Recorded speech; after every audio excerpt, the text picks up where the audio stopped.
But what I've been trying to do lately is to lay in some, what you might call, more theoretical background before we move on to complex empathic statements.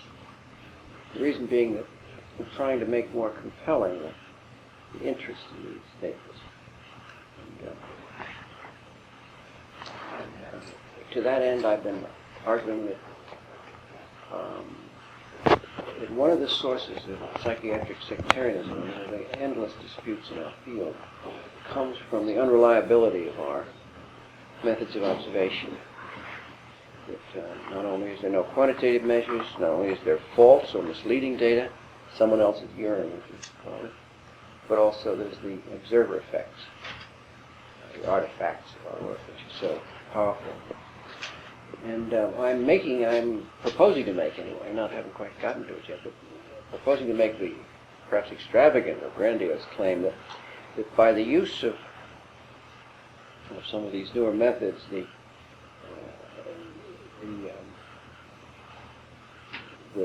base of the work is hardened, if you like. It's made less quixotic, less protean. And I suspect the largest claim. And that,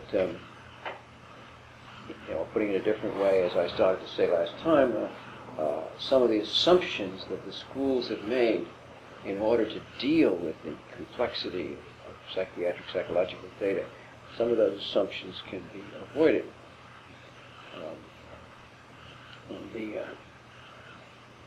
I've suggested that there are four principal assumptions by which the schools have gotten out of the problem of the difficulties of psychological data. One of these I call the assumption of pathological location, and it's the assumption that the data, the most important data, is intrapsychic, or is social, or is existential, or is biological. Another assumption is the assumption of credulity or skepticism. It's the idea that the material should be taken at face value or shouldn't be taken at face value, so that when the material comes at us, we know how we're supposed to think about it. Another assumption is the assumption of what I call psychoanalytic asymmetry, as the idea that transference is more likely to occur than countertransference distortion. Or as we know in a hospital like this, where the assumption is more likely to be the countertransference distortion. It's the most important thing we have to contend with, etc. And then I discussed last time the assumption of the corporealization of mind as a way of simplifying our work. That is the idea that the mind is in the head, that the mind is present when the patient is present, that we don't have to go in search of the mind. And you wisely called attention to the fact that the empathic way of finding the individual, last time you called attention to the fact that the empathic way of contacting this mind itself makes an assumption, the assumption that being with a person is being with an authentic person, it's being with an existing person. We talked about some of the reasons that might be true. And remember, I perhaps lamely argued that it was my impression, and only that, of course, that in people who have multiple personalities or as-if personalities, that one was not able to be empathic with them. That was an argument, a negative argument for the genuineness of empathy as a way of finding the self. An interesting thing happened this last week. I went to a lecture in Cambridge on a group at the Fresh Pond Mental Health Center, outreach groups, and they presented a way of treating schizophrenic patients, which consisted of getting them to acknowledge that they had no conscious feeling life. That once this acknowledgement was made, they were then trained to become aware of their feelings. It was a very typical schizophrenic phenomenon, was to have a patient say, I know I'm angry because my teeth are clenched, or my hands are in fists. But the patients did not experience, as the speaker said, in the trunk, in their body trunk, the affects themselves. It's very reminiscent of Alfred Semrat, who was always calling attention to people. What he called the tour of the body, to find people's feelings. And it was their notion that and a very existential notion it is, that the discovery of the real person is essentially an affective discovery. And they revised the famous Cartesian cogito ergo sum to I feel, therefore I am. And they made the argument that the genuineness of feeling are intimately connected by also mentioning that in the absence of feelings, your thoughts are disintegrated, that feelings are a means by which thinking is integrated. An argument that's interesting, it's not by no means conclusive. They also argued, somewhat to my surprise, that affects are ways of integrating behavior. Many people would say affects are ways of disintegrating behavior. They would argue the other way. And they also made the interesting point that in the absence of affects, you have no interests. The concept of interest is intimately connected with feeling.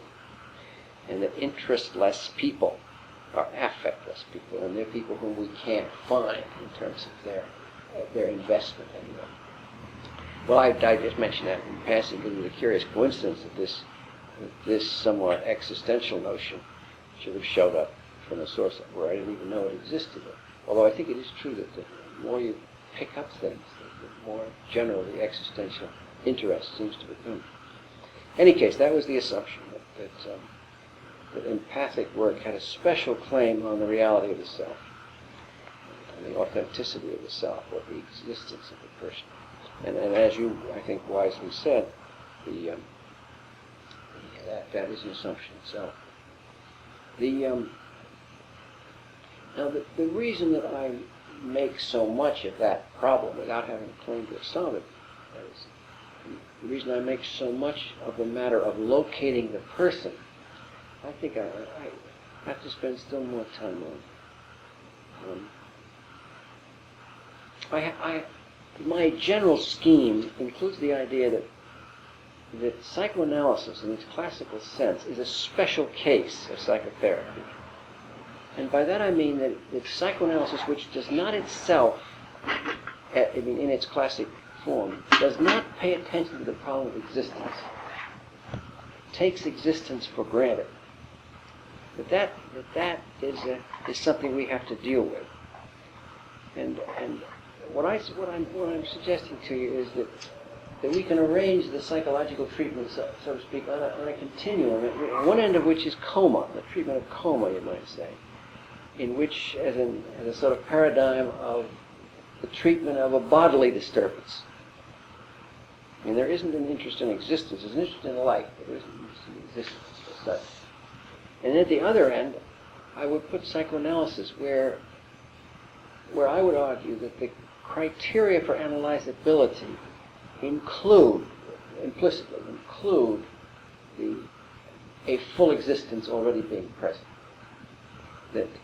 That is not a problem that we need to confront, because it's, as I say, in the criteria of analyzability is sort of the coming forth of a whole person, and that if we allow the associative process to go on, and the interpretive and associative process to go on, that individual will in the course of that process carry through the Oedipal phase successfully. One of my prejudices, which I will unload on you again and again, is that Freud's basic medical discovery was that. Freud discovered that if you will sit down and be quiet and listen to a certain group of personalities, they will unfold the Oedipus complex for you, take you through the triangular situation, get to the primal scene, resolve the Oedipal complex even with a minimum of interpretive intervention, and that is a process that you almost only have to watch. I think that is and then you say, well, but look, analysis is done on all kinds of people, and one of my contentions is that everything psychiatric, when it's discovered, is done on everybody. Lithium is now given to everybody. When electric shock treatment came out, I assure you it was given to everybody. They almost lobotomized everybody if they could have gotten away with it. And that's the way by which we find out that experimental method. And I think that's what happened to analysis. That it was extended indefinitely in the search for see if it wouldn't be useful somewhere else. And I make the highly unorthodox claim that people who are analyzable are generally analyzable on the back of a pickup truck going 60 miles an hour. That the process is a spontaneous one, to a large extent. Well, this is all in the way of my claiming, you see, that in between the extremes of coma and analyzability lies a great bulk of human transactions, and that for those, these problems of finding the real person are essential first steps. Now, in discussing this before, I gave you the perhaps rather lame analogy that you had to find out whose urine it was, whose psychopathology it was.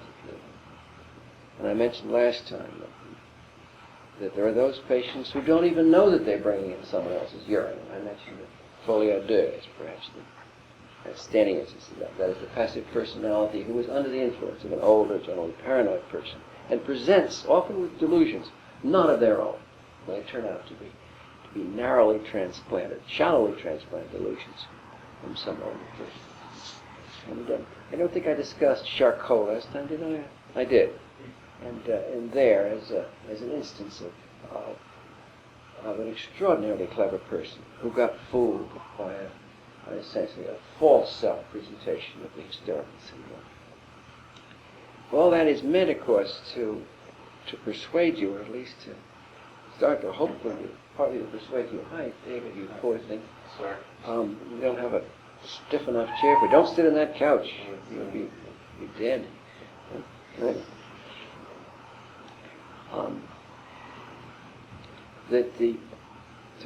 To persuade you that this issue of the authenticity of the self is a much more general one than I think are rather naive notions have led us, I believe, naive notions have led us to believe. And I've quoted, of course, Winnicott's concern about the false self, which is another way of saying the same thing.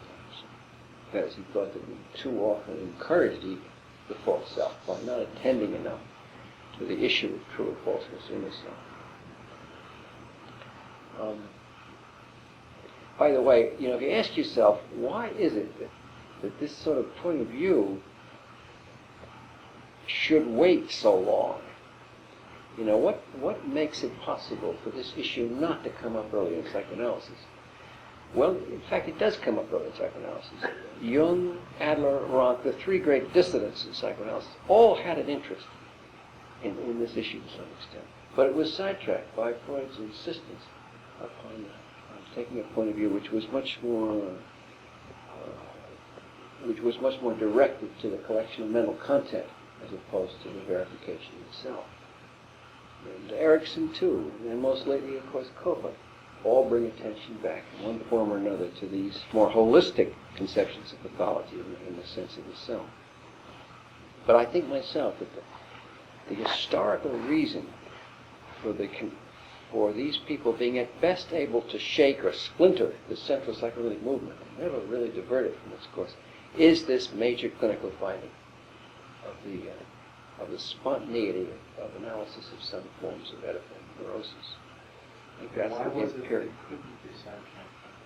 Because I was saying before you came, David, that it seems to me that Freud's central medical discovery was that there were personalities whom you could successfully treat, if you would just subject them to an associative and occasionally interpretive process.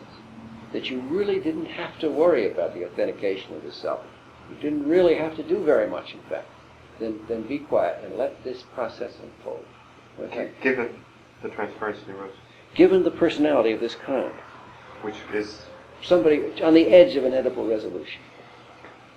On the edge of a transference neurosis. Yeah, of a transference neurosis of an Oedipal kind. See, transference neurosis eventually got to include lots of other things that were not necessarily Oedipal transference neurosis. I mean, that's been one of the most impressive parts of my clinical experience, particularly in private practice. You will never have it in a hospital like this. But when you go out, you will find people who, if you will just shut up, they will make those same discoveries that Freud made for you, right in the office, even seeing them once a week. That's a big claim to make. It's irresponsible not to make it with cases, numbers, data of that kind. Well, I certainly have the cases, not very many numbers. But I think that's the reason that the process remained free to pursue its own way. That is the main psychoanalytic movement, because it was actually based upon a small group of cases which indeed did follow the classical rule. So if you have enough of those to keep the thing going, but that may not be the reason. Now, That may not be. there may be other reasons for the intransigence of the movement in part. I mean, I think all movements tend to be somewhat intransigent. And Freud, of course, was very eager to establish a movement. And he went out of his way to politicize psychoanalysis. Now, if you've read Ronald Clark's recent biography of Freud, which is directed centrally, you see the extent to which that was his purpose. And that he wanted to ensure that his findings were propagated and continued. I think myself that was a great mistake. It took it from the realm of the scientific form into the realm of the political movement. But you certainly couldn't fault him in view of the reception he got for his ideas for wanting to defend them in that way. Therapist is really unnecessary in terms of mental presence. Well, there has to. I don't know. We don't know that, but I really think the therapist is necessary as the person on whom to hang the changing transferences. Other object there, hanging on a computer or A computer. teaching. God, Dave. Or an animal or something. Wouldn't that serve the same purpose? I don't know. I only know what I've experienced. And, there isn't a complete analysis undertaken with a computer. And I don't want to caricature it. Although I am impressed by how little interpretive activity has to be undertaken.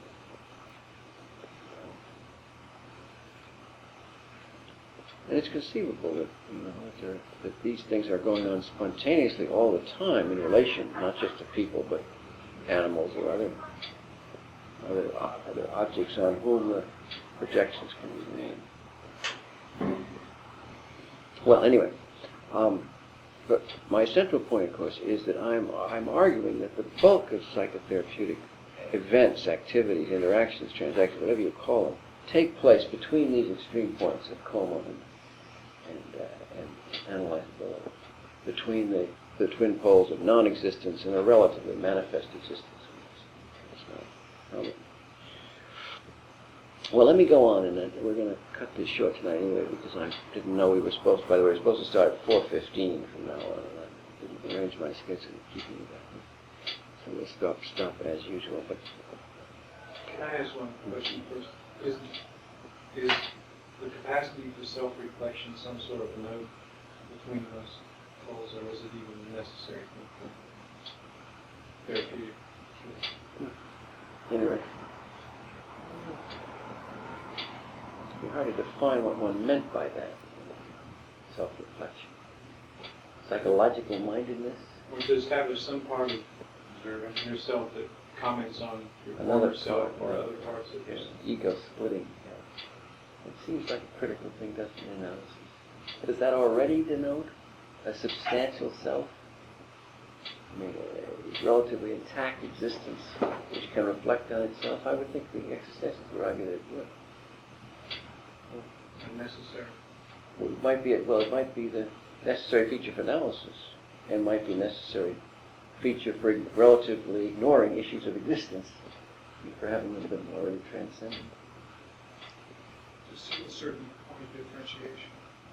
Oneself will be necessary to cohabit state with. Right. Right. Well, the expression of Cohen uses is a coherent self. Although he thinks the narcissistic cases contain that coherent self as opposed to the borderline ones where there's a bit more fragmentation of the self.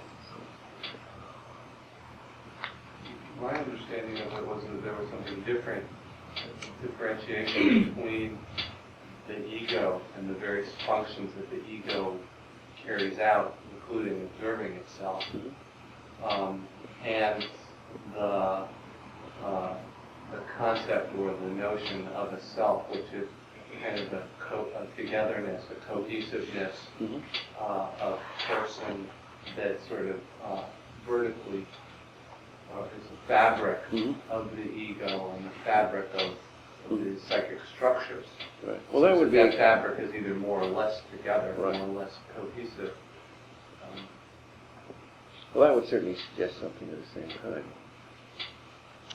Well, let me move along and talk about a second assumption, which is the assumption of pathological location, and this brings up an issue which is very much in even the newspapers nowadays about the question of what the relation between reality and fantasy is in psychoanalytic theory. And you know these stories here. That is, that when Freud first presented his theory of neurosis, his second theory of neurosis, it concerned essentially that neurosis was a function of seduction, infantile seductions. And later on he came to believe that the seductions had in fact either not taken place or been only partially seductions. And that he therefore moved the pathological process away from actuality to fantasy. That what was pathological was the fantasy and the conflictual events that followed from the seduction wish on the patient's part, the child's part. And this was, of course, a crucial shift. But to me, it occurs for two reasons. One of them adventitious, and the other, which is very interesting and systematic. First, the adventitious reason. The adventitious reason is that Freud's methods changed almost simultaneously. Remember, early in his work, for example, in the Dora case, he saw the relatives. He would talk to Dora's father. So he had a way of confirming the extent to which the patient's fantasies might indeed have been conspired in by the adults. And he thought very much so that was the case with Dora's father, you remember, who was a great womanizer. And Suspected that, but didn't have any he was very outspoken about his conviction, that this wasn't just her idea, that she had been actively interested by other people, interested in these ideas by other people. But later on, of course, when the method evolved, there disappeared the possibility of independent confirmation. And so that what I call the adventitious reason for the dependence on fantasy in psychoanalysis was the fact that was all psychoanalysis was collecting. And that, like all monocular theories, it had to use its data as the explanatory point. It had to find in the life of fantasy the theoretical basis for the phenomenon it was seeing. And in fact, it was adventitious in the sense that that's all the data they had. And you may say, well, a lot of the things the patients were told might be true, but the fact is they had no way of knowing. And as a minimum statement, they could assign it the status of fantasy. That was safe. And so that it is perfectly internally consistent to try to develop a theory using fantasy material that necessarily makes fantasy the source of the pathology. However, there was a rationale for this, which is very profound, and I hope you'll think hard with me about this and see if you think my criticism of it is fair.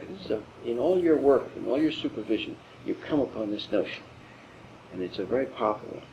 As the rationale for the use of fantasy as not just the material of the clinical work, but in fact the critical material of clinical work, the rationale for that rests on this proposition, that fantasies reflect the meaning of events, internal and external, to the individual. And that the reason that you can dismiss the question reality or fantasy is that fantasy reflects the relationship between the individual and events. It includes them, if you like. Now this is, of course, very consistent with general analytic theory. That is, analytic theory always attempts to deal with reality in terms of its cathexis, its instinctual meaning. That is, it attempts to say that no event by itself means anything. It only means something in terms of a person's relationship to it, and particularly a person's love for it, hate for it, feelings about it, etc., etc. And now the critical claim is that fantasy reflects that meaning. And therefore the explanation, fantasy is reality, fantasy is the basic tool of explanation, is one that includes both internal and external reality as well as the complexity. Now that's an argument that you will have heard 1,000 times in your supervision and from your teachers. I think it's wrong. And the reason I think it's wrong is that fantasy as it presents itself in the clinical situation is not sufficiently precise or quantifiable as to allow you to distinguish memories of actual events from, for example, wishes. Now, even if you argue that the fullest possible study of a fantasy should allow you in the course of time to get some idea about whether it really happened or not, for example, I would argue that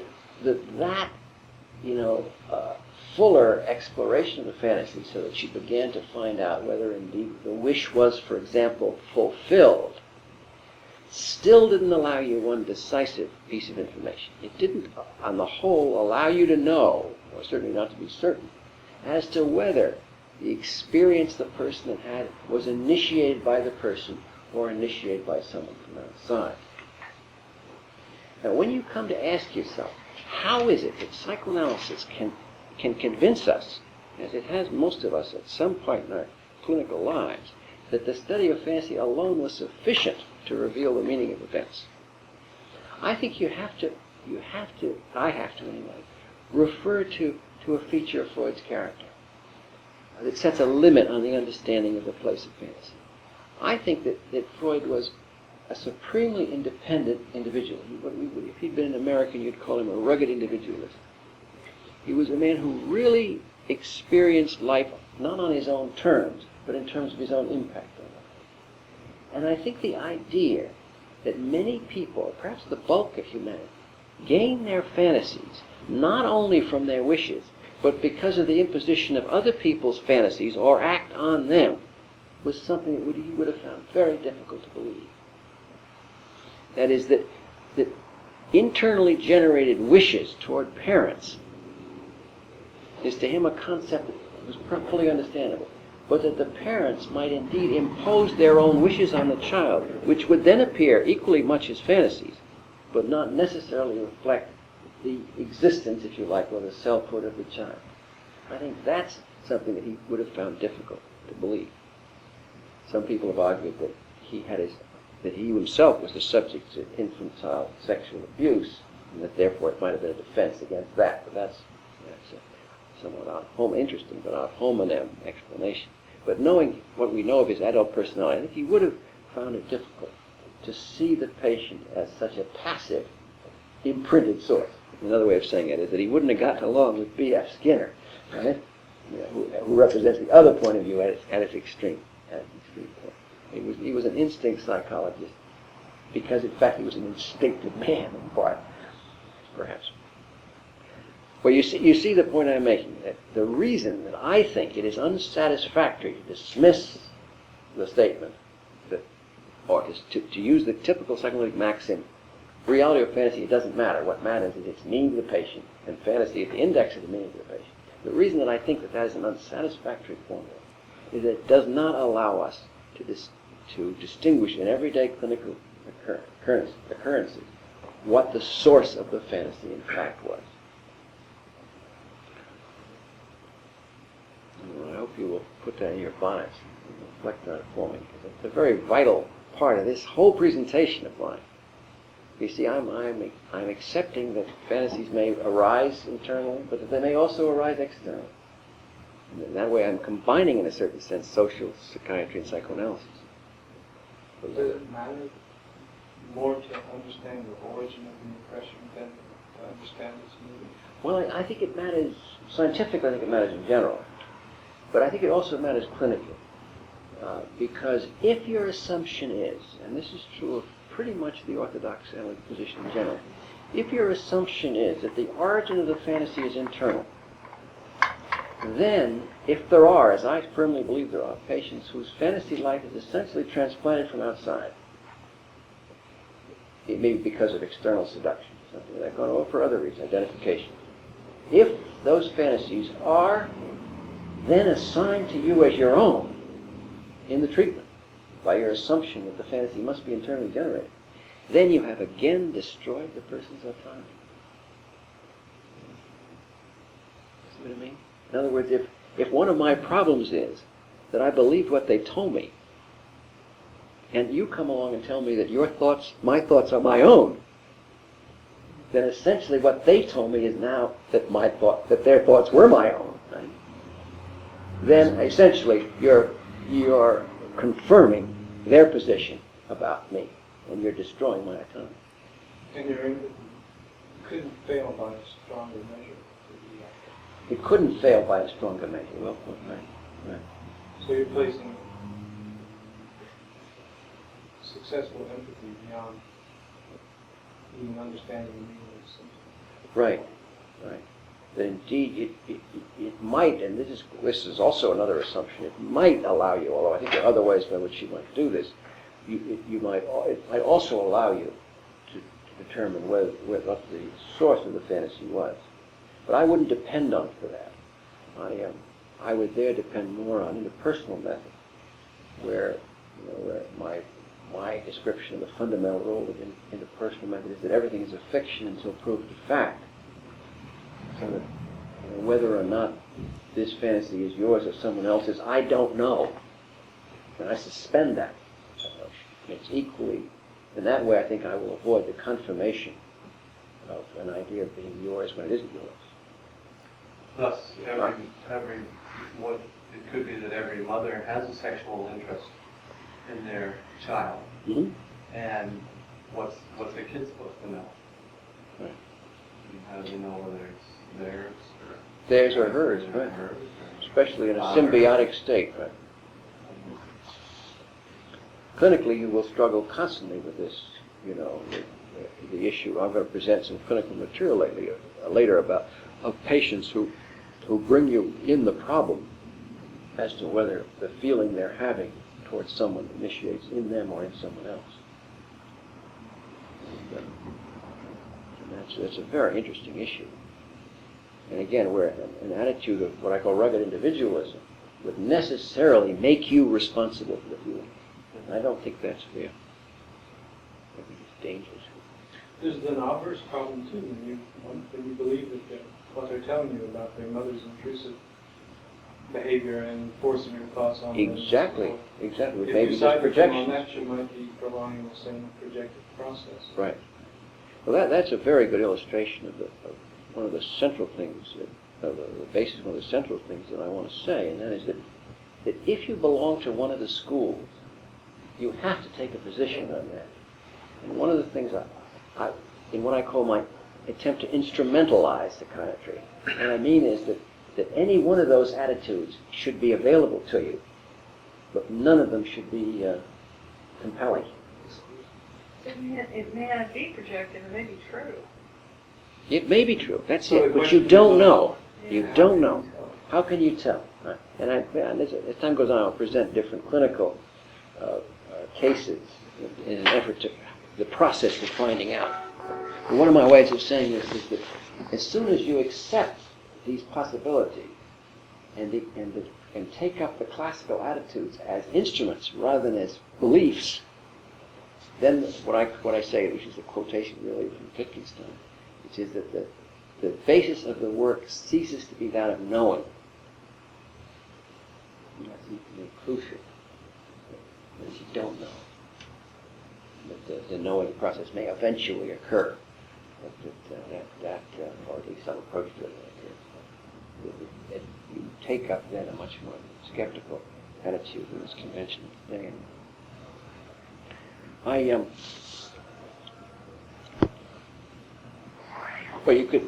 give this famous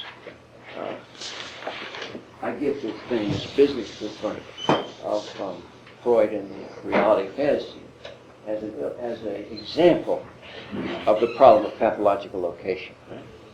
I mean, one could name 100 other examples of pathological location. I mean, how it is assumed that everything lies, and you just gave us another good one. How it's assumed that the basis of the work is one thing or another. I mean, the biological literature today is replete with examples of this. If you discover some brain chemical process, it's assumed to be of etiological significance. And, you know that assumption is most insecure. We don't know whether the process is secondary, parallel, or primary. It could be any of those, or something perhaps different. But nevertheless, the concentration on the process almost always carries with it this etiological claim. And I don't know a single study in the literature, not even the most sophisticated psychosomatic studies, which are the best in the literature on the mind-body problem, in my opinion. Do I know a single one where the observations are sufficiently, the social and psychological observations are sufficiently great detail to allow you to form some idea of the place in the biological. As I say, the psychosomatic literature does challenge that. And there are some perfectly marvelous studies, for example, on asthma, of the relationship between the psychological events and the asthmatic events. But there very little is ever available on the social events. The sheer size and difficulty of this thing is daunting.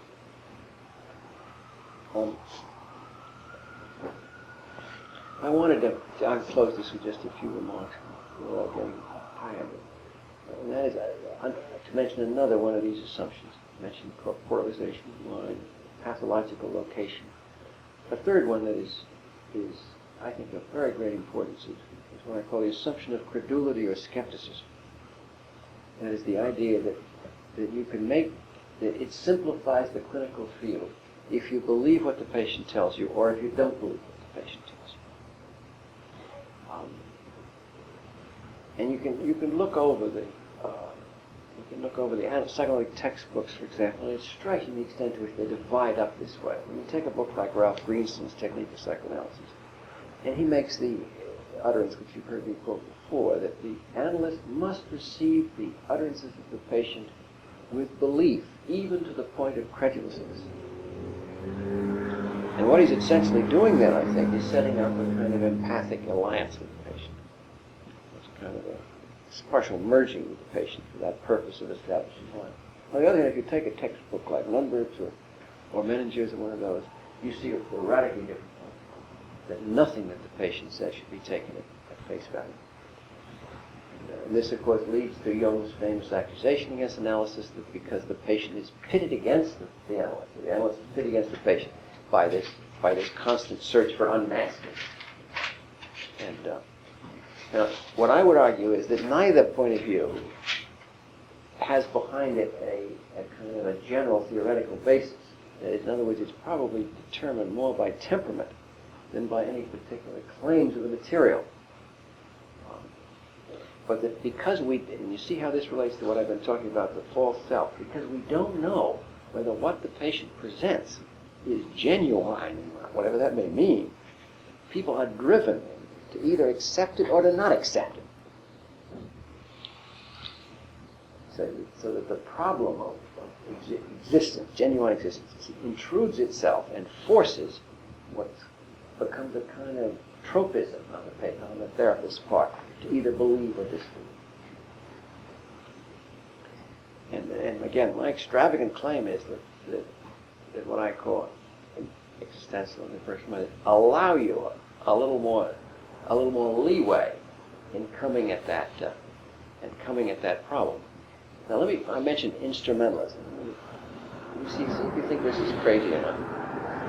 If you adopt credulity and skepticism simultaneously as attitudes of mind, not as belief systems, but as attitudes of mind useful in a clinical situation, then it seems to me you've overcome the problem. In other words, if when you see the patient you both believe and don't believe everything that's said. You see, of course, existentially, the empathic position is a position of belief. You want to be taken in by the patient. That's the very meaning of empathy. And of course that means you may be taken in the sense of fooled.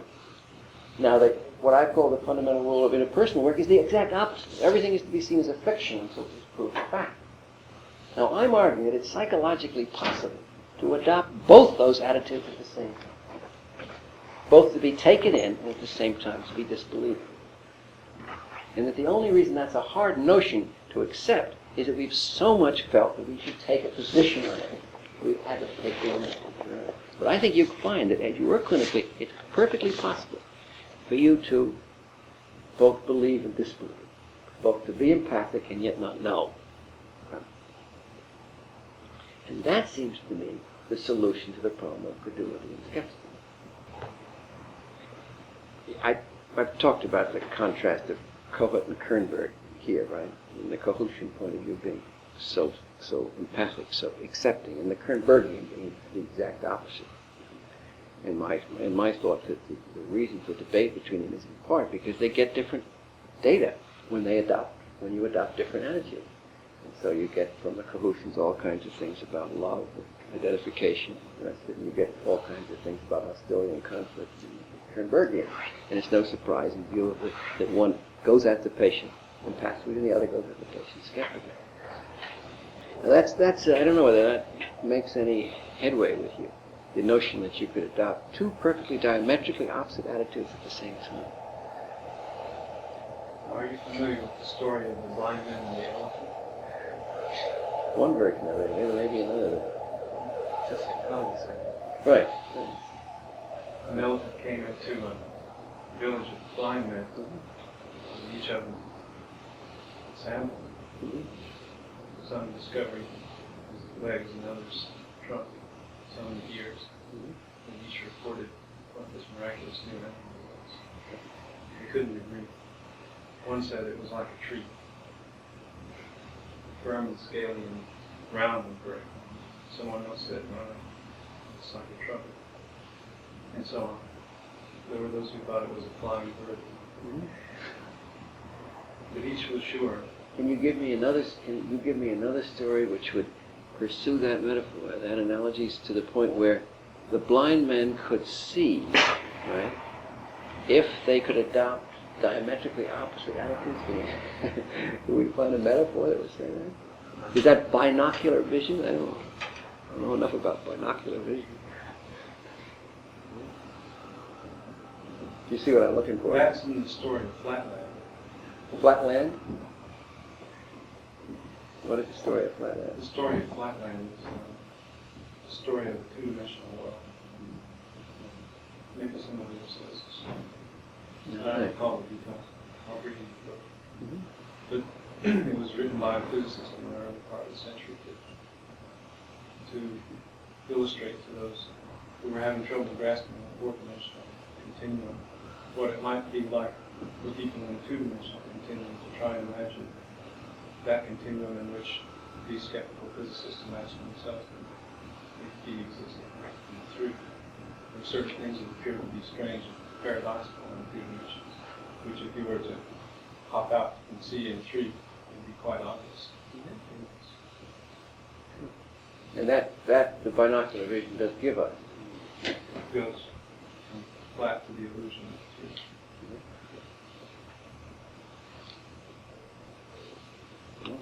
Maybe that would be the way to go at it. But what is it? How does one convince someone that each eye could represent opposite? Well, isn't that one of the? I mean, certainly in Eastern, I don't know the story in the Buddhist koans. Isn't that one of the koans? I'm not sure how to pronounce. Isn't that one of the primary principles that they try and to contain opposites? Yes. Oh, and until you can do that, then you might as well be blind. Yes. And maybe we can find one that's particularly. Would you? Well, look. Would you look? It'd be very interesting.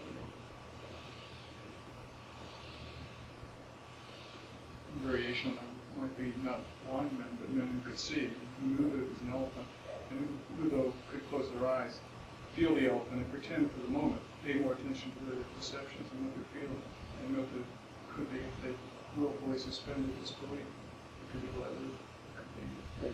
Those are opposites, and I think isn't that part of what we're grappling with is the fact that you have to contain two opposites, not just two different versions of two diametrically opposite and exclusive almost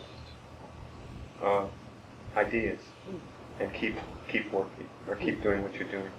And it seems to me that in the East, that's one of the major principles that they try and teach. Well, that's right on it. Yeah, I think that must be right, and I think that's the reason that the schools make the assumption that it gets one through the uncertainty of the situation with a kind of ideological crutch. You do that, though, right, every day? Well, To that's the way approach of the people West. both.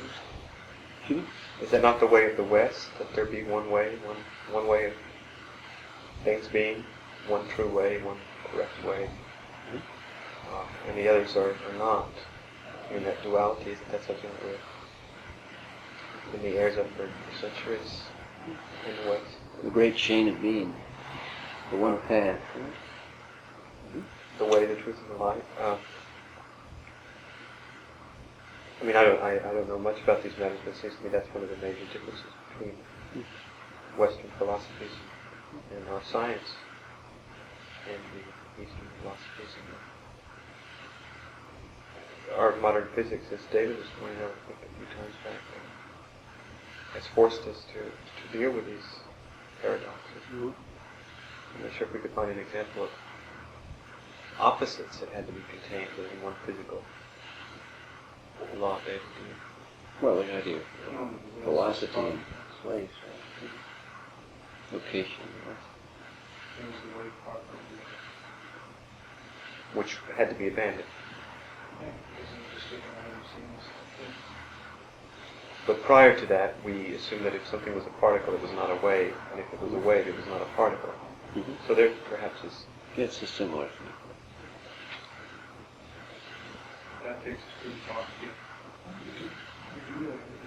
When you first meet a patient, which says that this would happen to you when you were a child, you don't know from whether that happened. And you can sit with somebody for a year or two, and after having heard enough descriptions, as though you were there, then you can glean a sense after a while what probably really did happen. Yeah, and that's a suspended belief. But I certainly believe the patient perceives or remembers it in a certain way. You just have to believe it. And that's true in general, that when you go to the theater, you immerse yourself in it at the same time. You know it is only theater, right? That's it. There's an element of, in all play, there's that element too, isn't there, that you both do it and don't do it. It is for good and it isn't for good. No? But as you pointed out, isn't that kind of suspended belief? Yeah. Aren't you requiring something else, a kind of containment of the two That you simultaneously? both, yes, that's good. It's not just suspended belief. Very good. Right, but you really, if you're going to use the method, you've got to both believe and disbelieve. Right. Not just suspended. But of course, that's true in the theater too. You don't just suspend belief. You really, if you enjoy the thing, you are in it. Even though at the same time you don't believe it's real. One can keep one's distance at the same time when it's utterly enmeshed. Right? Yeah, I find myself thinking about what a good actor he is, and I'm wondering about how he's going to extricate himself from this horrible situation. Right. Yeah.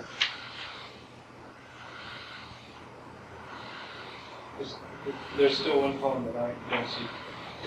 If we're going to abandon the assumption that it's the meaning for the patient rather than the precise topological origin of the impression that's important. Right. And presumably, I think that means important in order to affect some salutary change in the patient's condition. Then are you not, doesn't it follow that you're saying that empathy is the curative, is the medicine, rather than even understanding what the meaning of this is, impression is to the patient? Do you understand what I'm saying? No. Isn't that a separate issue? Can't be. Well, it may well be, but it's somehow an overriding issue for me if I'm saying, why do I do this anyway? Presumably to help somebody. And do you mean to say that just by finding out where they really are, you help them? even if I thought you were going to say something. I thought I was too. Yeah, I mean, I was thinking, because It's very hard to say these days. so I wasn't complaining. I was thinking that you might as well have said that the work consists, that the treatment process was not believing it. That is this, so to speak, shaking the structure of their belief by they're not believing it. But that wouldn't be the answer either, but that would be an equally valid response.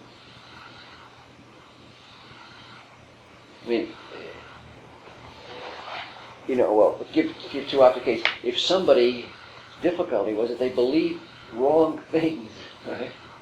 The treatment might be consistent in somehow shaking that world, right? On the other hand, if a person could not attach themselves to any feeling, it might essentially be a sort of combining of their feelings with themselves, which might be more empathic. What if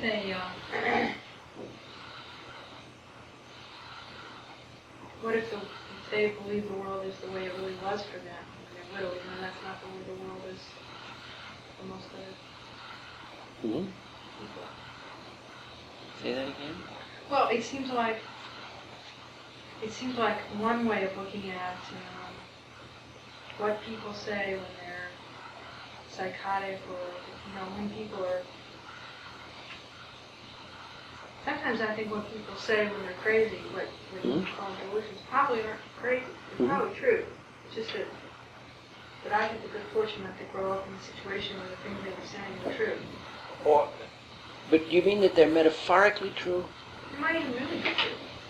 Well, we'll take the man who was sitting here this afternoon when I was with the students who presented, he just had a subacute psychosis, and he presented with the typical mixed depressive manic delusions, plus the very typical world destruction fantasy. And I said something to him at the start of the interview like, well, he must be awfully much alone at this time. And he said, well, foreign countries get the Peace Corps. There's all kind of assistance that they're thinking of sending to India. Just like that, it came right out. And I thought to myself, well, that's typical. That you see all the time in psychosis. That is the way in which the person's world becomes the whole world. Well, in fact, I think most people would say, well, the whole world, and he went on to explain how the country was in terrible danger, it might be obliterated at any time by atomic bombs. I mean, a whole series of truths. But, and I presented to the students the problem, how do you decide whether this is really the most penetrating political philosopher in Boston or a nut? Well, I think the crucial step in throwing the burden of proof on the, in supporting the idea that he's a nut, was that when I said, well, you must be alone, he began to talk about the Peace Corps and the need for assistance to the world nations, etc., which is also true. But it was that shift from him to the world that was nutty. And now that shift from him to the world is explained generally by saying that the patient's world is being destroyed. Yeah. But in fact, that's different than saying the United States is being destroyed, even though that may be even truer. So in that case, it's a metaphor. It is a kind of metaphor. But the word metaphor doesn't quite do justice to it always. Symbolization.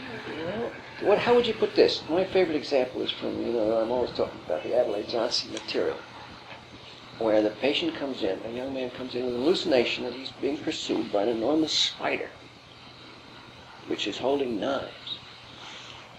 This great black wild thing is after him. Very cute, maybe hysterical hallucination. Seems already schizophrenic. Anyway, turns out that this person, once the family was bugged, Watergate, that this young man's mother had been repeatedly pursuing him around the kitchen with kitchen knives. Now, if you were a Jungian, you would say, this is the bad mother, who is in world literature commonly the spider mother, and that there is a archetype for the bad mother which is built into our nervous systems, and that this is what appears in the psychosis, and that in fact it was always there, but it was brought out by the behavior of the mother. If you're belong to a different school, you'll say this is a creative description of what the mother was really like, because the word mother doesn't necessarily include that. Well, that's more. To call a mother of that kind, to call hallucinating a mother of that kind as a spider, a metaphor, does not seem to me to do justice to it. In a sense, it's a sort of deeper, more creative truth about the mother than the word mother. Well, metaphors are truth, at least in my understanding of the word metaphor means. In that sense, the analytic idea of the fantasy is a powerful one, because that fantasy does encompass reality. Yeah. I mean, that's a good example of what I was saying. I mean, I think that one of the problems that we all have to deal with is that it's easy to forget that the families that some of these people grew up in really were crazy. I mean, it's not just that these people took maybe normal range of variation behavior, and because they would have bent toward craziness, that they're making up hallucinations that have some basis in reality, but really that they kind of went off the deep end. These families are crazy, and you or I grew up in these families. We'd be talking about the same. We might be. It's very it's very hard to imagine how crazy some families are. That's right. That took me a long time to get that idea, because I know when I came into this field, it was routine to be told that those things happen to everybody. Yeah, People's experience is really not different. And this was before the battered child things were noticed, or at least reported much, all that. I agree with you. And whether that craziness in the family is a function of their being crazy on a genetic basis is not necessarily the important point. That would obscure our noticing what that environment was sometimes. It kind of gets back to your creative imagination, that we'll try to be creative about imagining what their environment is like. And to be creative enough to realize what a great creation that spider hallucination was. It's not a metaphor in the way of a poem. It's not a metaphor. You can't translate it. I mean, it's not a poem is not a metaphor, is it? Poem makes use of metaphors. Right, but it's not a metaphor. Not a metaphor, no. A poem is an expression. Right. And it just occurred to me that perhaps the difference between that spider and a metaphor is the difference between a poem and a metaphor. A metaphor is something that stands for something else, whereas a poem... Yeah, because it isn't as if a spider is like the mother, even though that may be true. In this case, the spider is the mother, or at least the mother in that part of her experience.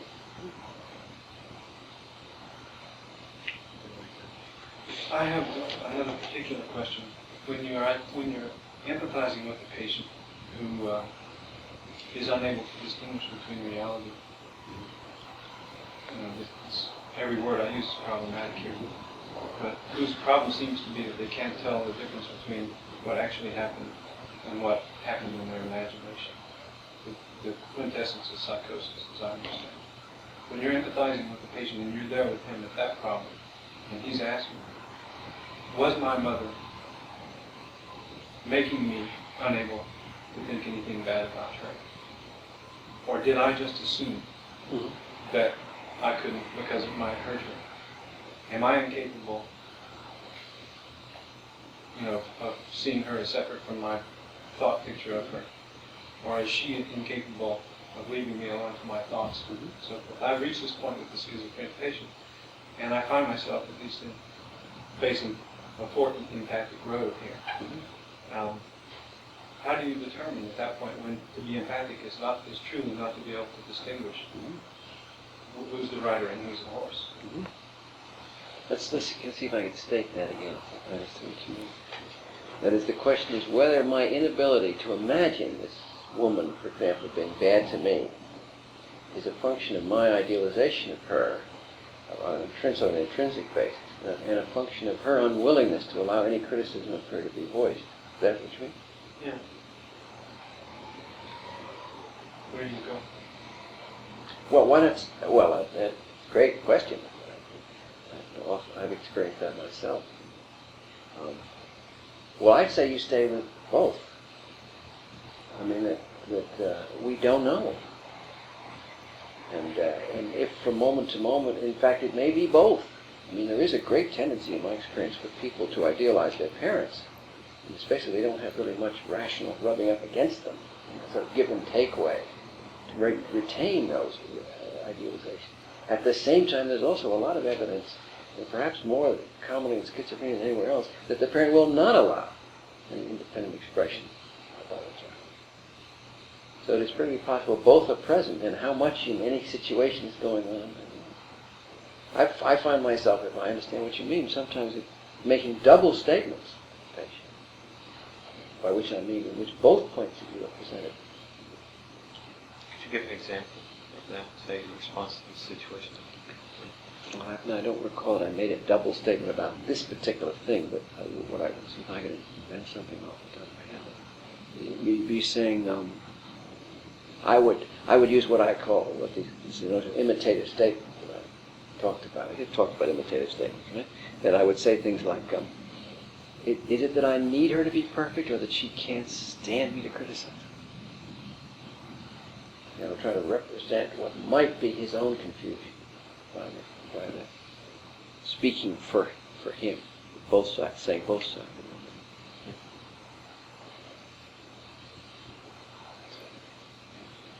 I tried asking the patient whether he imagined this happening or it actually happened. He doesn't know. He I doesn't know. know. That's very I found typical. that out very soon. That's very typical of psychotic experience. That one does not know what reality is.